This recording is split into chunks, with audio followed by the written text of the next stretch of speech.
बांधवांच्या मागण्यांसाठी प्रहार संघटनेचा एल्गार. चाळीसगावमध्ये चक्का जाम आंदोलन. चाळीसगाव, महाराष्ट्र. आज रोजी चाळीसगाव तालुक्यातील पाटोदा, वाघळी रस्त्यावरील मुधाई माता मंदिर जवळ प्रहार दिव्यांग क्रांती संघटना आणि प्रहार दिव्यांग जनशक्ती पक्ष यांच्या वतीने विविध मागण्यांसाठी चक्का जाम आंदोलन करण्यात आले. गेल्या अनेक वर्षांपासून दिव्यांग बांधवांच्या प्रलंबित मागण्यांकडे शासनाचे दुर्लक्ष होत असल्याने आमदार बच्चू कडू यांच्या आदेशानुसार हे आंदोलन छेडण्यात आल्याचे आयोजकांनी सांगितले. या आंदोलनामध्ये शेतकरी, दिव्यांग, महिला, विधवा तसेच इतर वंचित घटकांच्या मागण्यांवर विशेष भर देण्यात आला.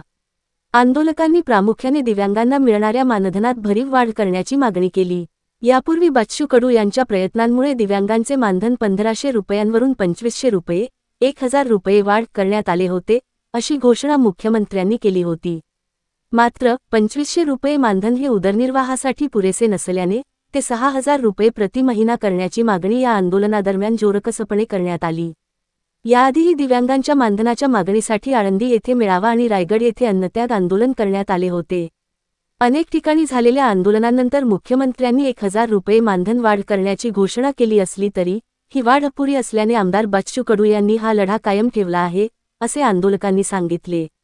आजच्या या चक्का जाम आंदोलनाला चाळीसगाव ग्रामीण पोलीस प्रशासनाने चांगले सहकार्य केले.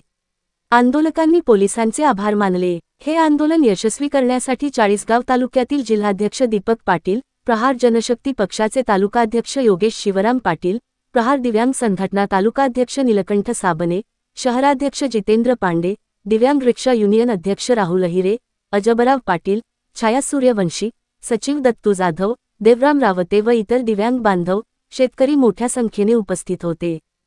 जय हिंद, जय महाराष्ट्र. ग्रामस्थ लाईव्ह संपादक किसनराव जोरवेकर.